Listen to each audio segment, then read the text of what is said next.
Hello students, biology.com में आप सबका स्वागत है। आज के इस वीडियो में हम राजस्थान बोर्ड अजमेर द्वारा जारी किया गया एग्रीकल्चर बायोलॉजी का मॉडल पेपर डिस्कस करने वाले हैं, जो 28 मार्च 2024 को होने वाली आपकी परीक्षा में निश्चित तौर पर बहुत अधिक मदद करने वाला है। इस वीडियो में हम इसमें जो शुरुआती 2 सेक्शन है उसके सभी क्वेश्चंस को डिस्कस करेंगे और उनसे रिलेटेड कुछ और क्वेश्चन भी साथ में हम लेंगे। संभवतः आने वाली परीक्षा में हो सकता है उससे आपको कोई न कोई क्वेश्चन ज़रूर मिले। तो चलिए बगैर समय गवाए हम शुरू करते हैं। सबसे पहले क्वेश्चंस की ओर आगे बढ़ते हैं। तो सेक्शन ए जो है, उस सेक्शन ए में 16 एबेसेदे प्रकार के यानी कि मल्टीपल चॉइस क्वेश्चंस आने वाले हैं और प्रत्येक क्वेश्चन जो है वो मात्र आधे नंबर का होगा, यानी कि 8 नंबर आपके एबेसेदे वाले मल्टीपल चॉइस क्वेश्चंस में होंगे। चलिए पहला प्रश्न हम पढ़ते हैं। पहला है, निम्नलिखित में से कौन सी विधि संकरण द्वारा प्रजनन की विधि नहीं है। इसमें पूछा गया है कि संकरण द्वारा प्रजनन की विधि नहीं है। तो आपके ऑप्शन है, पहला पुंज विधि, तो ये भी संकरण की विधि है। प्रतीप संकरण विधि, ये भी संकरण की विधि है। वंशावली विधि, ये भी संकरण की है। तो इसका सही जवाब होगा शुद्ध वंशक्रम विधि। ये जो शुद्ध वंशक्रम विधि है ये चयन की विधि है, संकरण की नहीं है। ठीक है, चलिए आगे हम बढ़ते हैं दूसरे प्रश्न की ओर। दूसरा प्रश्न है, केंद्रीय शुष्क क्षेत्र अनुसंधान संस्थान स्थित है। आपसे ये पूछा गया है कि central arid zone research institute यानी कि काजरी कहाँ स्थित है। तो काजरी जो है वो पहला ही ऑप्शन सही है, जोधपुर में है। इसके अलावा बाकी अगर ऑप्शंस को डिस्कस करें, भरतपुर यहाँ दिया हुआ है और हमने पहले ही पार्ट में पढ़ा है, भरतपुर में राष्ट्रीय सरसों अनुसंधान केंद्र है। नागपुर जो है, नागपुर महाराष्ट्र में, वहाँ पर केंद्रीय कपास अनुसंधान संस्थान है। और जूनागढ़ गुजरात में मूंगफली अनुसंधान निदेशालय है। तो इसके साथ आपको 4 क्वेश्चन इस तरह याद हो जाएंगे एक ही प्रश्न में। चलिए तीसरे प्रश्न की ओर बढ़ते हैं। तीसरा प्रश्न है, डीएनए के सिरे से न्यूक्लियोटाइड को अलग करने का कार्य करता है। आपसे ये पूछा गया है कि डीएनए को सिरे से कौन काटता है, सीधा सा है, यानी कि सिरे से न्यूक्लियोटाइड्स हटाने वाला एंजाइम कौन सा है। आपके ऑप्शन है एंडोन्यूक्लिएज, लाइगेज, डीएनए पॉलीमरेज और एक्सोन्यूक्लिएज। तो इसका चौथा ऑप्शन द जो है वो सही होगा। एक्सोन्यूक्लिएज है जो डीएनए को सिरों से काटता है। यहाँ पहला ऑप्शन जो है एंडोन्यूक्लिएज, ये वो एंजाइम है जो डीएनए को मध्य से काटता है। दूसरा ऑप्शन लाइगेज जो है वो तो डीएनए को जोड़ने का काम करता है, डीएनए के न्यूक्लियोटाइड्स को जोड़ता है। और डीएनए पॉलीमरेज तीसरा जो ऑप्शन है ये डीएनए संश्लेषण, डीएनए सिंथेसिस से रिलेटेड है। तो सीधा सा है चौथा ऑप्शन जो है एक्सोन्यूक्लिएज, वो सही होगा। चलिए नेक्स्ट क्वेश्चन है, आरआई प्लाज्मिड प्राप्त होता है। आपसे पूछा गया है कि ये आरआई प्लाज्मिड है वो किससे प्राप्त होता है। आपके ऑप्शन है राइजोबियम मेलिलोटी, एग्रोबैक्टीरियम राइजोजीनस, बैसिलस थुरिंजिएंसिस और थर्मस एक्विटिकस। तो यहाँ जो सही ऑप्शन होगा वो होगा दूसरा, एग्रोबैक्टीरियम राइजोजीनस। बै जो है एग्रोबैक्टीरियम राइजोजीनस, इसका सही ऑप्शन होगा। यहाँ अगर बाकी ऑप्शंस की बात करें, राइजोबियम मेलिलोटी जो पहला ऑप्शन है, राइजोबियम से तो हम निफ जीन प्राप्त करते हैं, जो नाइट्रोजन फिक्सेशन जीन है वो प्राप्त करते हैं। तीसरा ऑप्शन जो है बैसिलस थुरिंजिएंसिस, ये क्राई प्रोटीन वाला है जिससे बीटी कॉटन, बीटी ब्रिंजल आदि प्राप्त करते हैं। और चौथा जो ऑप्शन है थर्मस एक्विटिकस, थर्मस एक्विटिकस जो है उससे टैक पॉलीमरेज प्राप्त करते हैं जो पीसीआर में सहायता कर रहा है। पीसीआर जो है पॉलीमरेज चेन रिएक्शन, उसमें सहायक एंजाइम थर्मस एक्विटिकस से ही प्राप्त करते हैं। अब आपको कमेंट करके मुझे बताना है कि जो टीआई प्लाज्मिड है वो कौन से बैक्टीरिया से प्राप्त होता है, आपको ये बताना है टीआई प्लाज्मिड किससे प्राप्त होता है। चलिए आगे बढ़ते हैं हम 5वें प्रश्न की ओर। 5वां प्रश्न है, निम्नलिखित में से किस कीट को कॉटन बॉलवॉर्म के नाम से जाना जाता है। यहाँ क्वेश्चन ये है कि कॉटन बॉलवॉर्म सामान्यतः किस कीट को कहा जाता है। आपके ऑप्शन है हेलिकोवर्पा आर्मीजेरा, दूसरा है सिजेमिया इन्फेरेंस, तीसरा है एमसेक्टा मूरी और चौथा है कार्पोमिया वेसुवियाना। तो इसका सही जवाब होगा पहला हेलिकोवर्पा आर्मीजेरा। हेलिकोवर्पा आर्मीजेरा का जो साधारण नाम है वो चने का फली छेदक, और इसे अमेरिका में कॉटन बॉलवॉर्म के नाम से जाना जाता है। यहाँ जो बे ऑप्शन है सिजेमिया इन्फेरेंस, ये गेहूं का तना छेदक है। एमसेक्टा मूरी ये कातरा का साधारण नाम है, और कार्पोमिया वेसुवियाना जो है ये बेर की फलमक्खी का साधारण नाम है, वैज्ञानिक नाम है। ठीक है, आगे हम पढ़ते हैं, छठे प्रश्न की ओर बढ़ते हैं। छठा प्रश्न है रेगिस्तानी टिड्डी अंडे देती है। रेगिस्तानी टिड्डी अंडे देती है। तो आपके ऑप्शन है भूमि में, पत्तियों पर, तने पर और फलों में। तो इसका सही जवाब होगा भूमि में। रेगिस्तानी टिड्डी जो है वो भूमि के भीतर अंडे देती है। चलिए आगे हम बढ़ते हैं। अगला क्वेश्चन है सातवां, कीटों के नियंत्रण हेतु प्रयुक्त होने वाली यांत्रिक विधि है। यहाँ यांत्रिक विधियाँ दी हुई है आपके ऑप्शन में। पहला खाई खोदना, हस्तजाल द्वारा, वृक्ष के तने पर पट्टी बांधना। तो ये सभी यांत्रिक विधियाँ ही हैं, सभी के सभी मैकेनिकल मेथड्स हैं। तो सही ऑप्शन होगा द उपरोक्त सभी। इसके अलावा और भी बहुत कुछ हमारे बुक में यांत्रिक विधियाँ दी हुई है, जैसे हाथों से अंडों और कीटों को एकत्रित करके नष्ट करना, जैसे बाड़ लगाकर।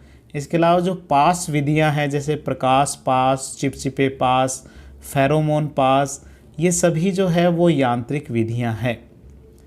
चलिए आगे बढ़ते हैं हम अगले क्वेश्चन की ओर। अगला क्वेश्चन है पायरेथ्रम नामक कीटनाशी प्राप्त किया जाता है। पायरेथ्रम नामक जो कीटनाशी है वो किससे प्राप्त करते हैं, ये आपसे पूछा है। आपके ऑप्शन है लुम्ब्रिकोनेरिज, क्राइजेंथेम एजा डायरेक्टा इंडिका और रोडिलिया कार्डिनेलिस। तो इसका जो सही जवाब होगा पायरेथ्रम, ये क्राइजेंथेमम से प्राप्त करते हैं।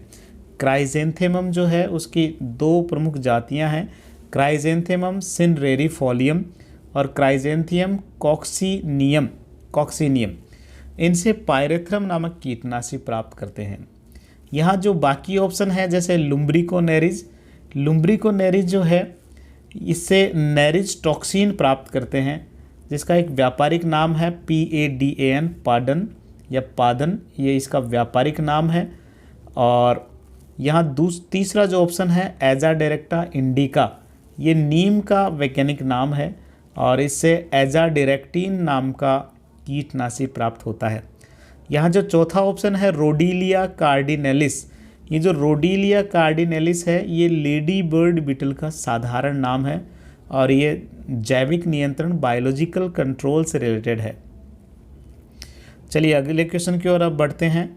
अगला क्वेश्चन है भारत में पादप रोग विज्ञान का जनक माना जाता है। पादप रोग विज्ञान का जनक यहाँ पूछा है, फादर ऑफ प्लांट पैथोलॉजी यहाँ पर पूछा है और इसका सही जवाब है E.J. बटलर। E.J. बटलर को फादर ऑफ प्लांट पैथोलॉजी कहते हैं, इंडियन प्लांट पैथोलॉजी का फादर कहा जाता है इन्हें भारत में। चलिए नेक्स्ट क्वेश्चन की ओर आगे बढ़ते हैं। टमाटर का पर्ण कुंचन रोग किसके द्वारा संचरित होता है। आपसे ये पूछा है कि जो ये टमाटर का पर्ण कुंचन रोग है ये संचरित किससे होता है, यानी कि इसका रोग वाहक पूछा है। और आपके ऑप्शन है पत्ती फुदका, सफ़ेद मक्खी, कवक, सूत्रकृमि। इसका सही जवाब होगा सफ़ेद मक्खी, या इसका जो वैज्ञानिक नाम है वो है बैमिसिया टैबेकी। इसके द्वारा टमाटर का पर्ण कुंचन रोग का संचरण होता है। आपको इसका रोगजनक ही साथ याद रखना है। इसका जो रोगजनक है वो एक वायरस है और उसका नाम है tomato yellow leaf curl virus. Tomato yellow leaf curl virus इसका रोगजनक है, जबकि बैमेसिया या सफ़ेद मक्खी जो है वो इसके रोग का संचरण करती है, रोग वाहक है। चलिए नेक्स्ट क्वेश्चन की ओर आगे बढ़ते हैं। नेक्स्ट क्वेश्चन है राजस्थान के स्थानीय लोग किस रोग को मोलिया के नाम से पुकारते हैं। आपके ऑप्शन है गेहूं का तुंदू रोग, खाद्यान्न की पुट्टी रोग, गेहूं का स्तंभ रोली रोग और जौ का आवृत कंड रोग। इसका सही जवाब होगा खाद्यान्न का पुट्टी रोग जो है, सीरियल सिस्ट डिजीज जो है, उसे राजस्थानी लोग मोलिया के नाम से जानते हैं, क्योंकि ये खेत में जगह जगह देखने को मिलता है, इसलिए नाम पड़ा बंदर की छलांग जैसा, मोलिया रोग। इस रोग की जो खोज है सन 1874 में जे.जी. कोहन नाम के वैज्ञानिक ने की थी। इसका जो रोग जनक है वो हेट्रोडेरा एवेनी या हेट्रोडेरा मेजर है। ठीक है, बाकी हम रोगों की बात करें इसके ऑप्शन में जो दिए हुए हैं, जैसे गेहूं का तुंदू रोग, ये एग्विना ट्रिटिसाई से होता है। तीसरा जो ऑप्शन है गेहूं का स्तंभ रोली रोग, ये पक्सीनिया ग्रैमिनिस ट्रिटिसाई से होता है। और जौ का जो आवृत कंड जहाँ दिया हुआ है, ये जौ का आवृत कंड जो है वो अस्टिलेगो होर्डाई द्वारा होता है, अस्टिलेगो होर्डाई द्वारा होता है। यहाँ इसको भी सही ऑप्शन लिखा हुआ है, जबकि द लिखना था यहाँ। चलिए ठीक है, अगला जो क्वेश्चन है वो है काली स्लग का प्रकोप मुख्यतः होता है। आपको पूछा गया स्लग वाले टॉपिक से, काली स्लग का प्रकोप किस पर होता है। आपके ऑप्शन है मक्का, पान, चाय, गेहूं। तो इसका सही जो आंसर होगा वो होगा पान पर इसका मुख्यतः प्रकोप होता है। काली स्लग जो होता है इसका वैज्ञानिक नाम है लेबिकोलिस एल्टे, और ये नीम की नर्सरी और पान को नुकसान पहुंचाता है। इसके अलावा हमारे बुक में 2 स्लग और दी हुई है। स्लेटी स्लग मक्का को अफेक्ट करती है, और भूरी स्लग ये कंद वाली जितनी भी सब्जियां हैं उनको अफेक्ट करने वाली है। चलिए अगले क्वेश्चन की ओर बढ़ते हैं। अगला क्वेश्चन है टिड्डे के मुखांग किस प्रकार के होते हैं। इसका सही जवाब पहला ही होगा, काटने और चबाने प्रकार के। टिड्डे के जो मुखांग होते हैं वो काटने एवं चबाने प्रकार के होते हैं। चलिए आगे हम बढ़ते हैं। मोम ग्रंथि पाई जाती है। आपके ऑप्शन है रानी मधुमक्खी में, नर मधुमक्खी में, श्रमिक में, या नर और रानी दोनों में। तो देखो, मोम ग्रंथियां केवल श्रमिक जो मधुमक्खियां होती है, वर्कर्स जो होती है, उसी में पाई जाती है। तो इसका सही जवाब होगा स। चलिए अगले क्वेश्चन की ओर बढ़ते हैं। अगला क्वेश्चन है मत्स्य पालन की राजस्थान जनजातीय क्षेत्रीय विकास संघ लिमिटेड योजना राजस्थान के कौन से भाग में स्थित है। यहाँ जो जनजातीय क्षेत्रीय विकास संघ लिमिटेड योजना जो है ये राजस्थान के दक्षिणी भाग में है, क्योंकि राजस्थान के दक्षिणी भाग में ही अधिकांश जनजातियाँ पाई जाती है, और मछली पालन भी ज़्यादातर राजस्थान के दक्षिणी भाग में ही संभव है। तो आपको याद रखना है दक्षिणी भाग में। चलिए अगले क्वेश्चन की ओर आगे बढ़ते हैं। अगला क्वेश्चन है नीली क्रांति का संबंध है। नीली क्रांति का संबंध सीधे से है, मछली उत्पादन से है। बाकी सब जो है वो भी आप चाहें तो याद कर सकते हैं। जैसे दुग्ध उत्पादन का संबंध कौन सी क्रांति से है तो ये है श्वेत क्रांति से। खाद्यान्न उत्पादन जो है वो हरित क्रांति से संबंधित। चलिए आगे हम देखते हैं। आगे जो क्वेश्चन है वो है फिल इन द ब्लैंक्स वाले हैं, यानी कि रिक्त स्थानों की पूर्ति करने से संबंधित हैं। इसमें पहला है किसी जीव के किसी लक्षण में होने वाले आकस्मिक एवं वंशानुगत परिवर्तन को क्या कहते हैं। तो अचानक होने वाले जो परिवर्तन हैं उन्हें म्यूटेशन या उत्परिवर्तन कहा जाता है। दूसरा क्वेश्चन जिन पादपों में वांछित लक्षण के लिए बाहरी डीएनए उपस्थित होता है ऐसे पादपों को कहते हैं। तो बाहरी डीएनए वाला जो पौधा होगा ऐसे पौधों को हम कहेंगे ट्रांसजेनिक प्लांट्स। तो इसका जो सही जवाब होगा इस रिक्त स्थान में जो लिखना है वो है ट्रांसजेनिक प्लांट्स या ट्रांसजेनिक पादप। तीसरा है खालिस्तान संवर्धन द्वारा अगुणित पौधे प्राप्त करते हैं। तो अगुणित पौधे प्राप्त करने के लिए हम पोलन कल्चर या पराग संवर्धन कर सकते हैं।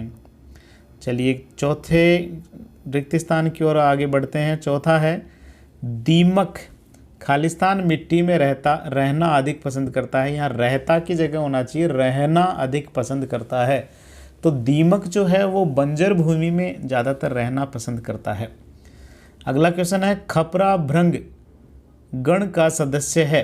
तो खपरा भृंग का गण पूछा है। खपरा भृंग है, बीटल है, और बीटल्स जो हैं वो सभी कोलियोप्टेरा गण में आते हैं, तो इसका सही जवाब होगा कोलियोप्टेरा गण।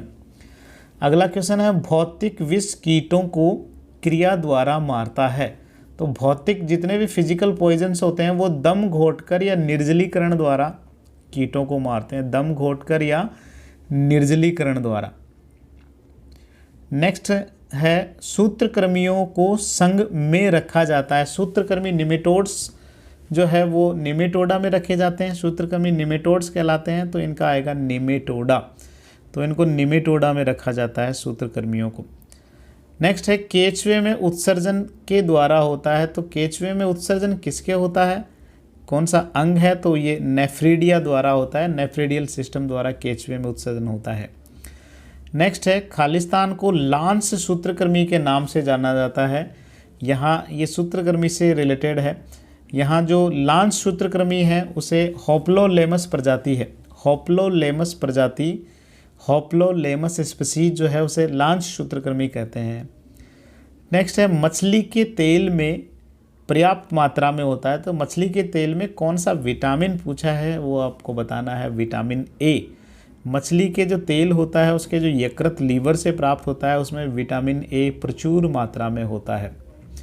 तो इस तरह जो रिक्त स्थान वाले जो क्वेश्चन हैं ये टोटल 10 क्वेश्चन आएंगे 5 नंबर के। तो इस तरह आपके 13 नंबर अब तक कंप्लीट हो चुके हैं। चलिए अब आगे हम बढ़ते हैं और अब जो क्वेश्चन हैं ये सभी एक लाइन, वन लाइनर टाइप के क्वेश्चंस हैं और ये टोटल 8 क्वेश्चंस होंगे, प्रत्येक 1 नंबर का होगा। चलिए पहला प्रश्न है ग्रामीण किसे कहते हैं। डोमेस्टिकेशन की यहाँ डेफिनेशन पूछी है और आप इसे लिख सकते हो कि मनुष्य द्वारा जंगली प्रजातियों को खेती करने के लिए उगाने को ही ग्रामीण कहते हैं। जंगली प्रजातियों की जब हम खेती करने लग जाते हैं तो उस प्रोसेस को ही हम कहते हैं ग्रामीण या डोमेस्टिकेशन। नेक्स्ट क्वेश्चन है बार्नेज एवं बार स्टार जीन किस जीवाणु के से लिए गए हैं। ये जो 2 जीन हैं बार्नेज और बार स्टार, ये कौन से जीवाणु से लिए गए हैं, तो ये है बैसिलस एमाइलोलिक्विफेसियंस, बैसिलस एमाइलोलिक्विफेसियंस जीवाणु से ये दोनों जीन लेते हैं। नेक्स्ट क्वेश्चन है आवश्यकता से अधिक सिंचाई एवं खाद देने पर फसलों पर नासी कीटों का क्या प्रभाव पड़ता है। तो देखो आवश्यकता से अगर ज़्यादा आप सिंचाई करते हो या बहुत ज़्यादा खाद देते हो तो ऐसे में इन नासी कीटों का प्रकोप बढ़ेगा ही, कम नहीं होगा। चलिए अगला क्वेश्चन है उत्तक क्षय किसे कहते हैं। नेक्रोसिस की यहाँ डेफिनेशन पूछी है। तो कोशिकाओं का या उत्तकों का मृत्यु होना, उनका नष्ट होना ही उत्तक क्षय या नेक्रोसिस कहलाता है। नेक्स्ट क्वेश्चन है सरसों के सफ़ेद रोली रोग के प्रबंधन में उपयोगी कवक नासियों के नाम बताइए।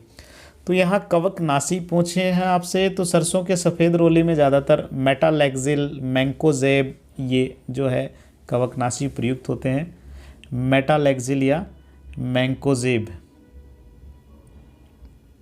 सरसों के सफ़ेद रोली में मेटालेक्सिल या मैंकोजेब।